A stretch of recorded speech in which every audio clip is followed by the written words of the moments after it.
استيقظت الفرخة العملاقة في يوم وقالت: كفاية فوضى، لازم نعمل جيش يحمينا. لبست بدلة عسكرية خضراء ومسكت عصاية قادة وعملت صفارة وقالت: يلا يا فراخ. طلعت كل الفراخ من الحظيرة لابسين لبس عسكري، عاملين طابور طويل قدامها. بدأت التدريب، يمين شمال قدم. سلاح الفرخة كانت ماشية قدامهم بخطوات تقيلة وكل ريشها بيتمايل مع المرش. في يوم العرض الفراخ ماشية بانضباط والناس بتسقف من فوق الأسطح. الفرخة رفعت جناحها وقالت: ده جيش السلام، جيش الفراخ.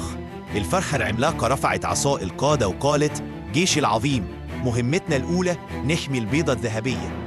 الفراخ الصغيرة صرخوا بصوت واحد: تحت أمرك يا فندم. طلعت عصابة ثعالب شريرة من الغابة بتحاول تسرق البيض من العش السري في التل. الفرخة العملاقة قالت: استعدوا. الفراخ عملوا خطة كمين واستخبوا في الشجيرات حوالين العش. أول ما الثعالب طربوا نطت الفرخة العملاقة من فوق الشجرة وهبطت قدامهم بهزة عنيفة وقالت بصوت رخيم: البيض ده محمي من جيش الفراخ. الثعالب جريوا مرعوبين والفراخ قالت: اعملوا إعجاب بالفيديو واشتركوا في القناة. وفي الليل احتفلوا.